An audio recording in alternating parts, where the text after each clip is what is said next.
نحمده ونصلي علی رسوله الکریم اما بعد فاعوذ باللہ من الشیطان الرجیم بسم اللہ الرحمن الرحیم ربنا اشرح لنا صدورنا ويسر لنا امورنا واحلل عقدة من لساننا يفقهوا قولنا واجعلنا وزيرا من اهلنا اللهم فقهنا في الدين ربنا زدنا علما رب یسر ولا تعسر وتمم بالخیر وبک نستعین۔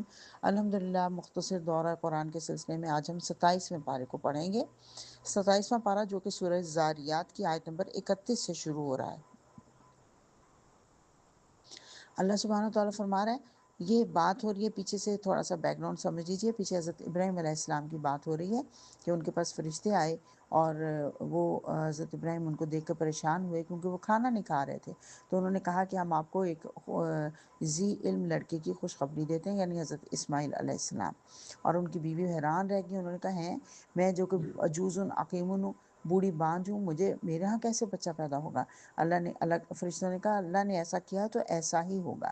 پھر اس کے بعد اب حضرت ابراہیم پوچھ رہے ہیں ان سے کہ قولا، حضرت ابراہیم نے کہا فما خطبکم ایھا المرسلون، پھر کس مہم پر آئے ہو تم اے بھیجے جانے والو؟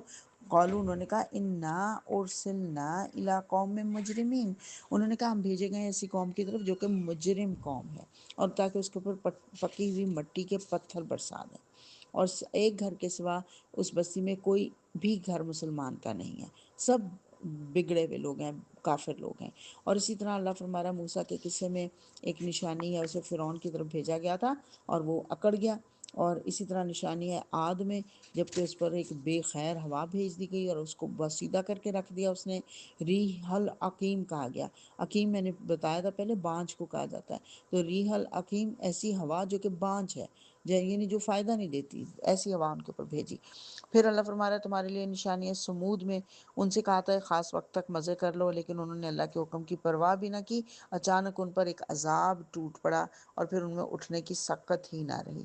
صاعقۃ یہاں پہ کہا گیا، اور اللہ نے اس کو قرآن میں مختلف جگہوں پہ مختلف نام دیے، طاغیہ بھی کہا گیا، صیحہ بھی کہا گیا، تو رجفہ بھی کہا گیا۔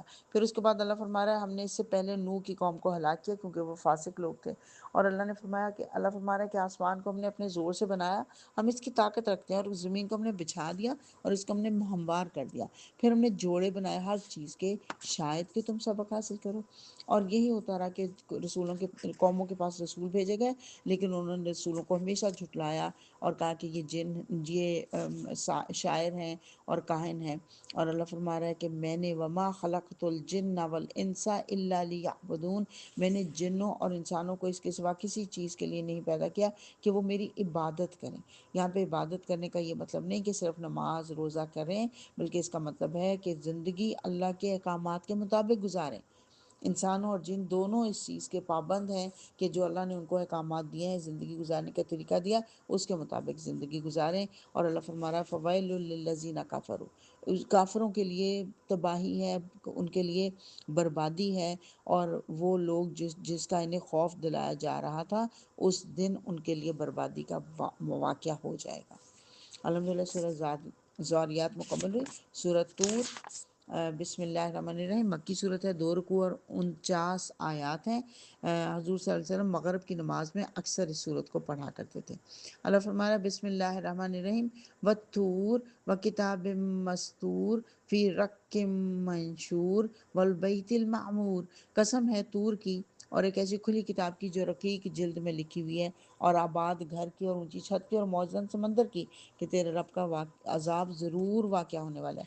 بڑی بڑی چیزوں کی قسم کھا کے اللہ فرما رہا ہے کہ یقیناً تیرے رب کا عذاب واقعہ ہونے والا ہے اور اس کو کوئی دور کرنے والا نہیں ہے۔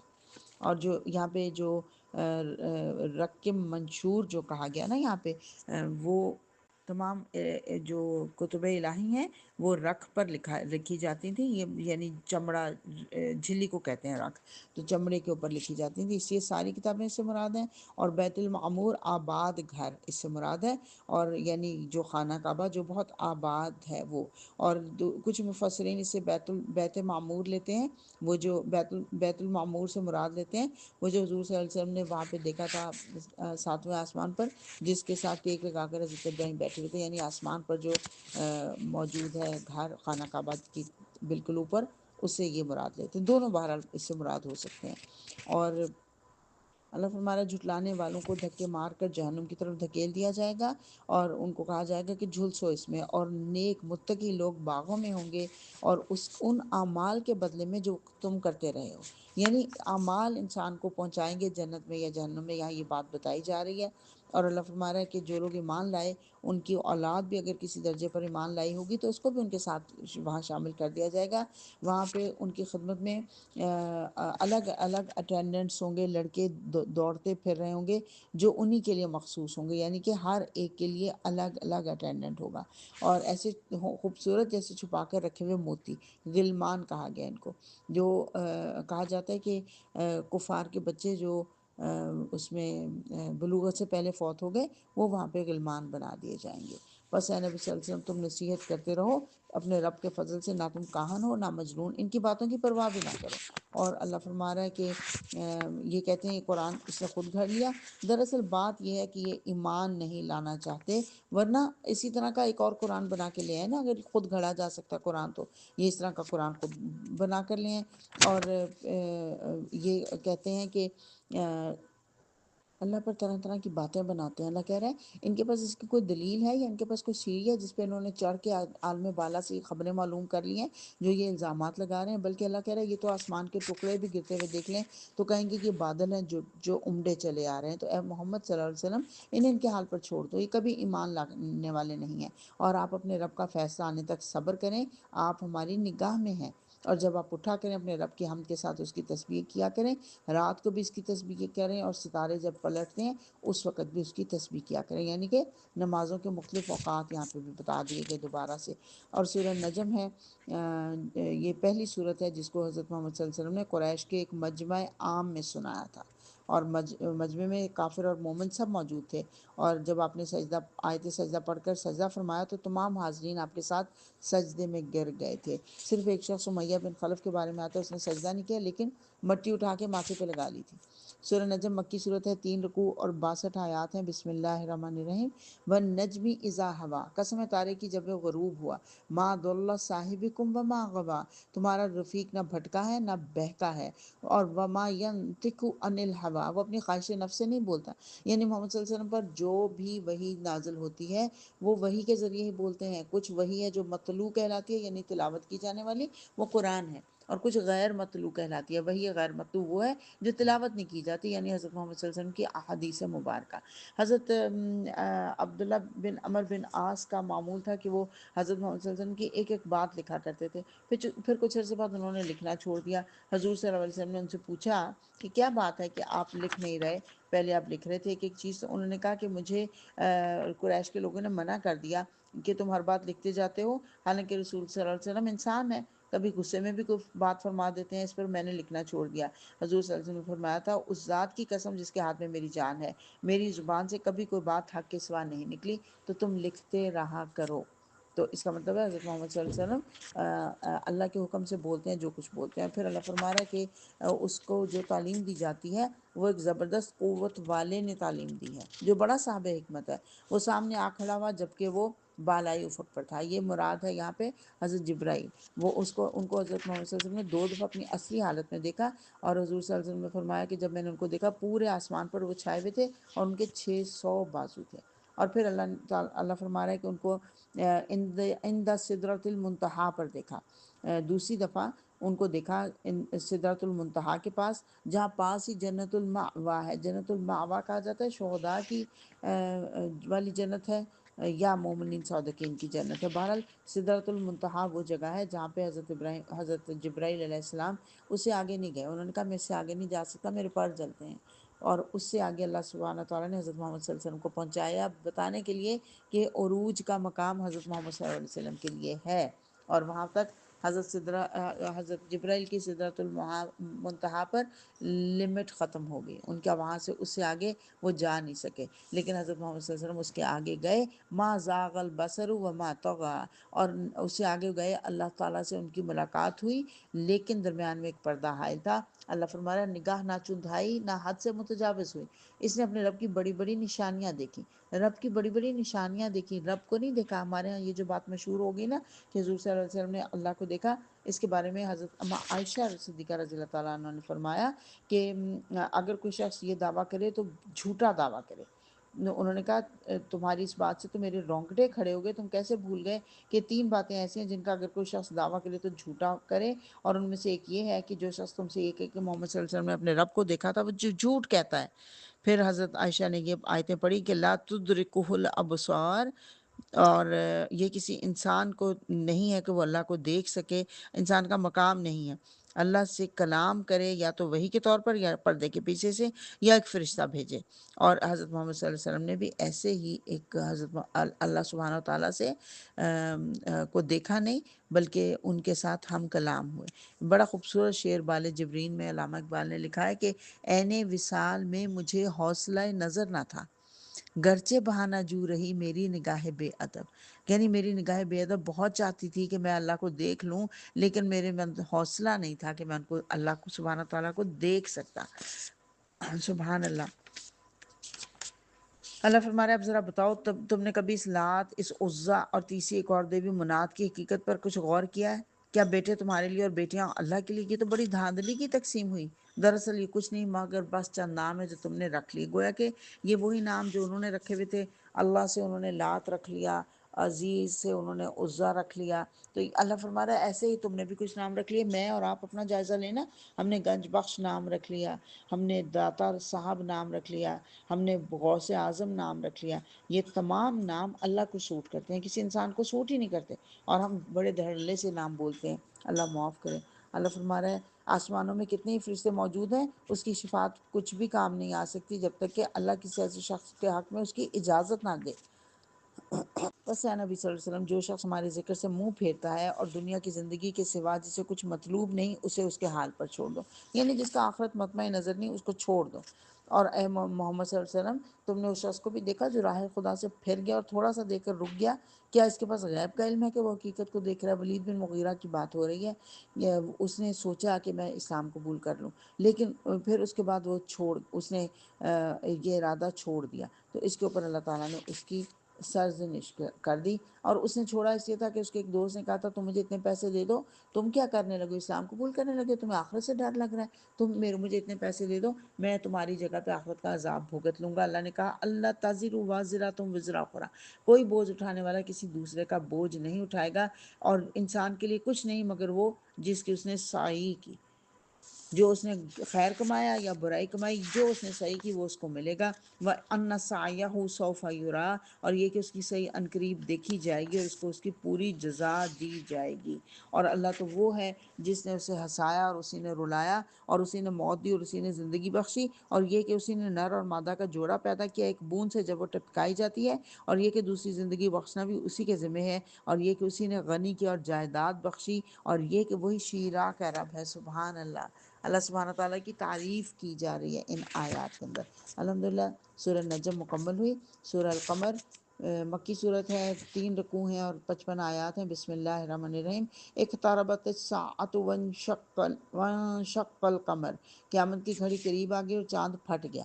حضرت محمد صلی اللہ علیہ وسلم سے یہ لوگ ہر وقت تقاضے کرتے تھے معجزہ معجزہ، تو حضرت محمد صلی اللہ علیہ وسلم نے ایک دفعہ سارے مجمع عام کے اندر آپ نے اشارہ کیا، اور چاند 2 ٹکڑے ہو گیا، ایک پہاڑ کے ایک طرف اور دوسرا پہاڑ کے دوسری طرف، اور یہ کچھ ساعت کے لیے رہا، کچھ دیر کے لیے لوگوں نے اس کو دیکھا اور انہوں نے کہا ہماری آنکھوں پر جادو کر دیا، تب بھی نہیں مانے۔ وہی ابھی ہم نے پڑھا نا، اللہ نے کہا آسمان سے بادل کے ٹکڑے گرتے ہوئے دیکھیں تو بھی نہیں مانیں گے۔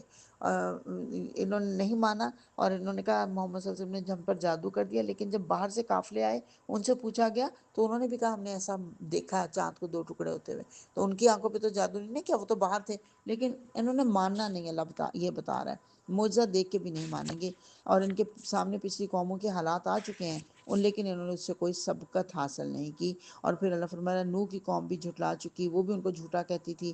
اور پھر نوح نے دعا کی کہ ربہ انی مغلوب فانتصر، اللہ میں عاجز آ گیا ہوں، مغلوب ہو چکا ہوں، اب آپ ان سے میرا انتقام لے لے۔ پھر اللہ فرمایا ہم نے موسیٰ دھار بارش بھیجی اور نوح کو ایک تختوں اور کیلوں والی پر سوار کر دیا، یعنی کشتی پر۔ پھر ہے کوئی نصیحت قبول کرنے والا؟ بار بار سورہ قمر میں اللہ پوچھ رہا ہے فحال میں مدکر، ان باتوں سے کوئی سبق حاصل کرتا ہے؟ عاد نے جھٹلایا، اللہ کہہ رہا ہے ایسی طوفانی ہوا بھیجی کہ ان کو اٹھا اٹھا کے پٹخ دیا، پھر ہے کوئی نصیحت قبول کرنے والا؟ سمود نے تنبیہات کو جھٹلایا، ایک اکیلا آدمی، وہ انہوں نے کہا ان کی قوم کے لوگوں نے، ایک اکیلا آدمی ہے جو ہم سے بہتر ہے، ہم اس کے پیچھے چلیں؟ تو اللہ کہہ رہے ہیں انہوں نے بھی، وہ بھی جھوٹے تھے، انہوں نے نبی کو جھٹلا دیا، اونٹنی کو فتنہ بنا کر بھیجا گیا تھا لیکن انہوں نے صبر نہ کیا، آخر کار انہوں نے اونٹنی کو مار ڈالا، اللہ نے ایک دھماکہ چھوڑا اور تہوبالا ہو گئے، بس کوئی ہے کوئی نصیحت قبول کرنے والا؟ پھر لوط کی قوم نے تنبیہات کو جھٹلایا، ہم نے پتھراؤ کرنے والی ہوا اس پر بھیج دی، صرف لوط کے گھر والے اس سے محفوظ رہے، ان کو ہم نے اپنے فضل سے رات کے پچھلے پہر بچا کر نکال دیا۔ اور اللہ فرما رہا ہے چکھو میرے عذاب کا مزہ اور چکھو میری ڈراموں کا مزہ، ہم نے اس قرآن کو نصیحت کے لیے آسان ذریعہ بنا دیا، بس ہے کوئی نصیحت قبول کرنے والا؟ اور آل فرعون کے پاس بھی نصیحتیں آئی تھیں لیکن ان کو اپنے جتھے پہ بڑا گمان تھا، اور پھر جب اللہ کا عذاب آیا تو یہ جتھا پیٹھ پھیر کر بھاگتے نظر آ رہے تھے۔ اللہ فرما رہا ہے یہ ایک مضبوط جتھا جو اپنا بچاؤ نہیں کر سکتا تھا، عنقریب یہ جتھا شکست کھا جائے گا اور سب پیٹھ پھیر کر بھاگتے نظر آئیں گے۔ یہ ان کے فرعونیوں کا ذکر کر کے ساتھ ہی مشرکین مکہ کو بھی بتا دیا گیا، مسلمانوں کو خوشخبری دے دی گئی۔ حضرت عمر کہتے ہیں میں حیران ہوتا تھا یہ کس جتھے کی بات ہو رہی ہے جو پیٹھ پھیر کر بھاگے گا، اور مجھے گمان میں بھی نہیں تھا کہ یہ مشرکین مکہ کی بات ہو رہی ہے۔ اور کہتے ہیں کہ جب غزوہ بدر کے دن میں نے دیکھا پیٹھ پھیر کر وہ بھاگ رہے تھے، حضرت محمد صلی اللہ علیہ وسلم کے زبان مبارک پر یہ الفاظ تھے سَيُحْزَمُ الْجَمْعُ وَيُوَلُّونَ الدُّبُرَ، کہ پیٹھ پھیر کر بھاگے گا۔ اللہ فرما رہا ہے ہم نے ہر چیز تقدیر کے ساتھ پیدا کیا ہے، اللہ نے تقدیر ہر چیز کی لکھ دی ہے، اس کا یہ مطلب نہیں ہے ہر چیز اللہ نے لکھی ہے تقدیر اس لیے ایسا کر رہی ہے، جیسے ہمارے یہاں کہا جاتا ہے میری تقدیر میں ہی نمازیں پڑھنا نہیں، میری تقدیر میں ہی اچھا کام کرنا نہیں، اللہ نے تقدیر لکھی ہے ہمارے اعمال کی وجہ سے، اللہ کو پہلے سے پتہ ہے کہ بندے نے کیا کام کرنا ہے، اللہ نے اپنے علم کی بدولت تقدیر لکھی ہے کہ اس بندے نے یہ کام کرنا ہے۔ لیکن یاد رکھیے حضور صلی اللہ علیہ وسلم نے فرمایا تھا تقدیر کو ختم کرنے والی چیز، ہٹا دینے والی چیز دعا ہے، دعا کریں گے تو بری تقدیر بھی اچھی تقدیر میں بدل سکتی ہے۔ اور اللہ فرمایا نافرمانی سے پرہیز کرنے والے لوگ یقیناً باغوں اور نہروں میں ہوں گے، سچی عزت کی جگہ بڑے ذی اقتدار بادشاہ کے قریب۔ سبحان اللہ۔ سورہ الرحمن جس کو عروس القرآن کہا گیا، خوبصورت قرآن کی دلہن، خوبصورت صورت، مدنی صورت ہے، 3 رکوع 78 آیات ہیں۔ بسم اللہ الرحمن الرحیم۔ الرحمن علم القرآن خلق الانسان علمہ البیان، اللہ نے وہ رحمان جس نے اس قرآن کی تعلیم دی، پہلے قرآن کی تعلیم دی، پھر خلق الانسان، پھر انسان کو پیدا کیا۔ وہ جو وعدہ الست میں ہے اور آپ لے کے آئے نا، اللہ سے وعدہ کر کے آئے ہیں، وہ پہلے قرآن کی تعلیم ہے جو پہلے دی گئی، پھر اللہ نے انسان کو پیدا کیا، علمہ البیان، اور پھر اس کو بولنے کی طاقت دی، اور پھر اللہ نے مختلف آگے اپنی نعمتوں کا ذکر کیا، اور پھر اللہ نے کہا کہ تم انصاف کے ساتھ ٹھیک ٹھیک تولو اور ترازو میں ڈنڈی نہ مارو۔ زمین کو اس نے سب مخلوقات کے لیے بنایا، اور پھر اے جنو انس تم اپنے رب کی کن کن نعمتوں کو جھٹلاؤ گے؟ اعلیٰ کا ترجمہ نعمتیں بھی ہیں، اعلیٰ کا ترجمہ معجزات بھی ہیں، اعلیٰ کا ترجمہ اللہ تعالیٰ کے وہ بھی ہیں، نشانیاں بھی ہیں، عجائب قدرت بھی ہیں۔ تو اللہ پوچھے کن کن، ہر جملے کے ساتھ ہم اس کے مطابق ترجمہ کرتے ہیں اس کا۔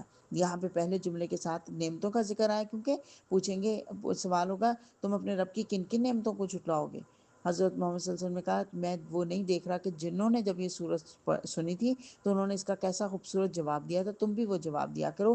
لا بشیء من نعمک ربنا نکذب فلک الحمد۔ تو اس اللہ نے پھر بتایا کہ میں نے انسان کو کیسے پیدا کیا، ٹھیکری کے سڑے ہوئے گارے سے۔ پھر اللہ کہہ رہا ہے کہ میں مشرقوں اور مغرب دونوں کا مالک ہوں، پس اے رب جنوں اس تم اپنے رب کی کن کن نعمتوں کو، قدرتوں کو جھٹلاؤ گے؟ اور 2 سمندروں کو اس نے چھوڑ دیا آپس میں مل جل جائیں، پھر سمندر میں پہاڑ چلتے ہیں اونچے اونچے اٹھے ہوئے، پھر ساری زمین میں جو چیزیں ہیں سب فنا ہو جانے والی ہیں۔ پھر اے انسان تو جو سوال کرتا ہے، جو سوال کرتا ہے میں تجھے دیتا جاتا ہوں، لیکن یاد رکھو سَنَفْرُغُ لَكُمْ أَيُّهَا الثَّقَلَانِ، اے زمین کے بوجھو، اے جن و انس، میں جلد ہی تمہاری باز پرس کرنے کے لیے موجود ہوں۔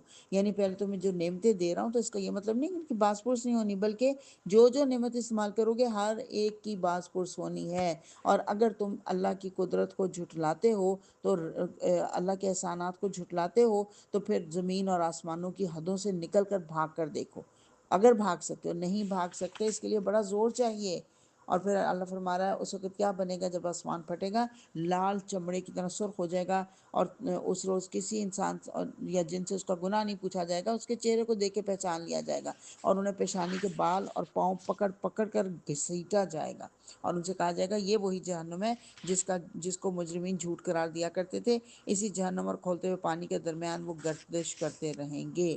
اور پھر اللہ فرما رہا ہے وہ لوگ جو اللہ سے ملاقات کا خوف رکھتے ہیں، وہ ان کو دو باغ دیے جائیں گے، ہری بھری ڈالیوں سے بھرپور، ایک سونے کا اور ایک چاندی کا، وہاں ان کے پاس ہم سن بیویاں ہوں گی، ان کو پھلوں کی ڈالیاں جو جھکی پڑ رہی ہوں گی وہ ان کی ہوں گی، اور اللہ فرما رہا ہے نیکی کا بدلہ نیکی کے سوا اور کیا ہوگا، احسان کا بدلہ احسان کے سوا اور کیا۔ اگر تم زندگی بھر احسان کے رویے پر کاربند رہے، تم نے اللہ کی عبادت ایسے کی جیسے احسان کیا جاتا ہے، جو حضرت جبرائیل نے کہا تھا کہ اللہ کی عبادت ایسے کرو گویا اللہ کو تم اپنی آنکھوں سے دیکھ رہے ہو، اگر ایسے درجے پر عبادت کی تو ہو سکتا ہے کہ اللہ تمہارے ساتھ احسان کا معاملہ نہ کرے۔ نمبر ایک، اس کا دوسرا معنی بھی ہے، اس کا دوسرا معنی یہ ہے کہ اللہ نے یہ اتنے احسانات تمہارے پر کیے کہ تو کیا تمہارا حق نہیں بنتا کہ تم بھی اللہ کے ساتھ احسان کا معاملہ کرو۔ پھر اللہ فرما رہا ہے کہ وہ لوگ ان دو باغوں کے علاوہ دو باغ اور بھی ہوں گے، اور وہ گھنے سرسبز و شاداب مدحامتان، اتنے گھنے کہ ان کے اندر سیاہی کی جھلک آئے گی۔ اور پھر اللہ فرما رہا ہے فواروں کی طرح ابلتے ہوئے چشمے ہوں گے، اور وہاں پہ ان کے پاس خوبصورت اور خوبصورت بیویاں ہوں گی۔ تم اپنے رب کی کن کن نعمتوں کو جھٹلاؤ گے، بڑی برکت والا ہے تیرے رب جلیل و کریم کا نام۔ الحمدللہ، سورہ رحمان مکمل ہوئی۔ سورہ الواقعہ مکی صورت ہے، 3 رکوع اور 96 آیات ہیں۔ بسم اللہ الرحمن الرحیم۔ اذا وقعت الواقعہ، جب ہونے والا واقعہ پیش آ جائے گا، یعنی قیامت برپا ہو جائے گی، تو 3 گروہوں میں لوگ تقسیم ہو جائیں گے۔ نمبر 1 دائیں بازو والے اور ان کی خوش نصیبی کا کیا کہنا، نمبر 2 بائیں بازو والے، ان کی بد نصیبی کا کیا کہنا، لیکن سب سے آگے تو پھر آگے ہی والے ہیں، اور وہ مقرب لوگ ہوں گے، مرصع تختوں پر بیٹھے ہوئے ہوں گے، لڑکے ان کو ابدی شراب پلا رہے ہوں گے، جن سے ان کا دماغ جو ہے وہ پھرے گا نہیں، خوبصورت آنکھوں والی حوریں ان کو دی جائیں گی۔ اور پھر اللہ فرما رہے ہیں ان کی خوش نصیبی کا کیا کہنا، لیکن دائیں بازو والوں کی خوش نصیبی کا بھی کیا کہنا، وہ بے کانٹوں والی بیریوں میں ہوں گے، تہ بتہ چڑھے ہوئے کیلوں اور دور تک پھیلی ہوئی چھاؤں، پھل ایسے ہوں گے جن میں کوئی رکاوٹ نہیں ہوگی، کوئی سیزن کا نہیں ہوگا، ہر وقت ملیں گے، اور ہاں عاشق اور ہم عمر عورتیں ان کو، بیویاں ان کو ملیں گی، اور یہ اگلوں میں سے بھی بہت ہوں گے اور پچھلوں میں سے بھی بہت ہوں گے۔ جو سابقون پڑھا وہ ان کے لیے بتایا گیا کہ وہ اگلوں میں سے بہت ہوں گے، پچھلوں میں سے کم ہوں گے۔ یہ اگلے اور پچھلے کون ہیں؟ اگلوں سے مراد ہے جو حضرت محمد صلی اللہ علیہ وسلم کے زمانے کے قریب قریب کے لوگ ہیں، یعنی صحابہ کرام، تابعین، تبع تابعین، وہ لوگ زیادہ ہوں گے۔ آج ہمارے دور میں سے کم ہوں گے، یہ نہیں کہا نہیں ہوں گے، ہوں گے لیکن کم ہوں گے۔ پھر اصحاب الیمین کہا کہ پہلوں میں سے بھی زیادہ، اخیر والوں سے بھی زیادہ۔ اور پھر اللہ فرما رہا ہے بائیں بازو والے، ان کی بد نصیبی کا کیا کہنا۔ وہ اس سے پہلے گناہ عظیم پر اصرار کیا کرتے تھے، اور وہ کہتے تھے جب مر کر خاک ہو جائیں گے، ہڈیوں کا پنجر ہو جائیں گے، دوبارہ اٹھائے جائیں گے، ہمارے باپ دادا بھی اٹھائے جائیں گے۔ اللہ کہہ رہا ہے ہر کوئی اٹھایا جائے گا، اور پھر ان کو گرم کھولتا ہوا پانی تونس لگے ہوئے اونٹ کی طرح پلایا جائے گا، شجر زقوم سے ان کو کھانا کھلایا جائے گا۔ پھر اللہ پوچھ رہا ہے، سوال کر رہا ہے، اس کے بعد اللہ تعالیٰ نے مختلف سوالات کیے۔ پہلے اللہ کہہ رہا ہے انتم تخلقونہ ام نحن الخالقون، جو تم ڈالتے ہو، نطفہ ڈالتے ہو، اس کو تم بناتے ہو بچہ، یا اس سے میں بناتا ہوں؟ اس کا جواب دیں گے ہم، بل انت ربنا، اے اللہ بے شک آپ ہی۔ اور پھر اس کے بعد اللہ کہہ رہا ہے کہ وہ جو بیج تم بوتے ہو، کھیتیاں اگاتے ہو، وہ تم اگاتے ہو یا میں اگاتا ہوں؟ جو پانی تم پیتے ہو، اس کا پانی تم اتارتے ہو، میں اتارتا ہوں؟ جو آگ تم سلگاتے ہو، اس کا درخت تم نے پیدا کیا یا میں نے پیدا کیا؟ بل انت ربنا۔ پھر اللہ فرما رہا ہے فسبح بسم ربک العظیم، اللہ کے رب کے عظیم نام کی تسبیح کرو۔ اسی سے حضرت محمد صلی اللہ علیہ وسلم نے رکوع کی دعا اخذ کی، ہم اس میں سبحان ربی العظیم پڑھتے ہیں نا، وہ اسی آیت سے اخذ کیا گیا۔ پھر اللہ تعالیٰ ایک بہت بڑی قسم کھا کے بتا رہا ہے تاروں کی، اور یہ بتا رہا ہے کہ جب انسان کا جان نکلنے کا وقت آتا ہے تو پھر وہ کیا کرتا ہے کہ وہ اللہ فرما رہا ہے اس وقت میں اس کے زیادہ قریب ہوتا ہوں تمہاری نسبت، اور اگر تم اس وقت ہمت رکھتے ہو، طاقت رکھتے ہو، تو ذرا وہ نکلتی ہوئی روح کو واپس لا کے دکھاؤ مجھے۔ پھر اللہ فرما رہا ہے اگر وہ مقربین میں سے ہوگا تو راحت اور عمدہ رزق اور نعمت بھری جنت میں ہوگا، اگر اصحاب یمین میں سے ہوگا تو اس کو سلام بھیجا جائے گا، لیکن اگر وہ مقذبین الضالین میں سے ہوگا تو اس کی تواضع کے لیے کھولتا ہوا پانی اور جہنم میں جھونکا جانا ہے۔ فسبح بسم ربک العظیم، پس اے نبی اپنے رب عظیم کے نام کی تسبیح کرو۔ الحمدللہ سورہ واقعہ مکمل ہوئی۔ سورہ الحدید مدنی صورت ہے، 4 رکوع 29 آیات ہیں۔ بسم اللہ الرحمن الرحیم۔ سبح للہ ما فی السماوات والارض، اللہ کی تسبیح کر رہی ہے، اللہ کی تسبیح کی ہے ہر اس چیز نے جو زمین اور آسمان میں ہے۔ زمین اور آسمان کی سلطنت کا مالک وہی ہے، اول بھی ہے وہ، آخر بھی وہی ہے، ظاہر بھی ہے اور چھپا ہوا بھی، ہر چیز کو جاننے والا ہے۔ ایمان لاؤ اللہ پر اور اس کے رسول پر، اور خرچ کرو ان چیزوں میں سے جس پر اس نے تم کو خلیفہ بنایا ہے۔ یعنی تمہارا اختیار اللہ نے صرف اتنا دیا کہ تمہاری جانشینی میں وہ چیزیں دے دیں، تم کلی مختار نہیں ہو ان کے۔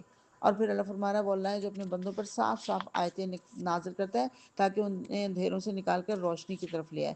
پھر کون ہے تم میں سے جو اللہ کو قرض دے، اچھا قرض، قرضاً حسنا، تاکہ اللہ اسے کئی گنا بڑھا کر واپس دے، اور اس کے لیے بہترین اجر ہے۔ یعنی اللہ کو قرض، کون سا قرض؟ جو زکوٰۃ صدقات وغیرہ وہ بھی، اور جو بھی اس کے علاوہ وہ نفل جو خرچ کیا جائے گا وہ بھی، اللہ اس کو اپنے نام پہ قرض کہہ رہا ہے۔ سبحان اللہ۔ اللہ فرما رہا ہے کہ اگر آدمی اللہ کے دیے ہوئے مال میں سے اللہ کے رستے میں خرچ کرے تو اللہ اس کو اپنے لیے قرض کہہ رہا ہے۔ جیسے حدیث میں سنا چکی ہوں، اللہ سبحانہ تعالیٰ نے کہا کہ میں بھوکا تھا، تم نے مجھے کھانا نہیں کھلایا، میں پیاسا تھا، تم نے مجھے پانی نہیں پلایا، میں ننگا تھا، تم نے مجھے لباس نہیں دیا۔ سبحان اللہ، اللہ کو یہ چیزوں کی حاجت نہیں ہے۔ لوگوں کو جب یہ کیا جائے گا، یہ چیزیں دی جائیں گی، اللہ اس کو ایسے سمجھ رہا ہے اور ایسے گردان رہا ہے جیسے وہ اللہ کو دیا جائے۔ تو جو بھی اللہ کے رستے میں خرچ کریں، اس نیت سے کریں کہ یہ اللہ کے تک ڈائریکٹلی پہنچ رہا ہے۔ اور اللہ فرما رہا ہے اس روز منافق مردوں اور عورتوں کا حال یہ ہوگا کہ وہ مومنوں سے کہیں گے ذرا ہماری طرف دیکھو تاکہ ہم تمہارے نور سے کچھ فائدہ اٹھائیں۔ جنتی لوگوں کے لیے کو اللہ تعالیٰ نور ان کے آگے آگے اور دائیں بائیں دوڑ رہا ہوگا، تو منافق ان سے کچھ نور مانگنا چاہیں گے، ان سے کہا جائے گا پیچھے ہٹ جاؤ، اپنا نور کہیں اور تلاش کرو، پھر ان کے درمیان ایک دیوار حائل کر دی جائے گی۔ اور ایمان لانے والوں کے لیے ابھی وہ وقت نہیں آیا کہ ان کے دل اللہ کے ذکر سے پگھلیں اور اس کے نازل کردہ حق کے آگے جھکیں، اور وہ ان لوگوں کی طرح نہ ہو جائیں جنہیں پہلے کتاب دی گئی تھی، یعنی اہل کتاب، لیکن ان کے دل پھر سخت ہو گئے۔ اور اللہ فرما رہا ہے مردوں اور عورتوں میں سے جو لوگ صدقات دینے والے ہیں، اب یہاں پہ عورتوں کا الگ ذکر کیا گیا، اس کا مطلب ہے صرف خامد اگر صدقہ دے دے تو وہ کافی نہیں ہے، اور دونوں جنہوں نے اللہ کو قرض حسن دیا ان کو یقیناً کئی گنا بڑھا کر دیا جائے گا۔ ابھی پیچھے پڑا نا، اللہ نے کہا کون اللہ کو قرض حسن دے گا؟ قرض حسن وہ ہوتا ہے جو دینے کے بعد گنوایا نہیں جاتا اور اس کی احسان نہیں جتایا جاتا۔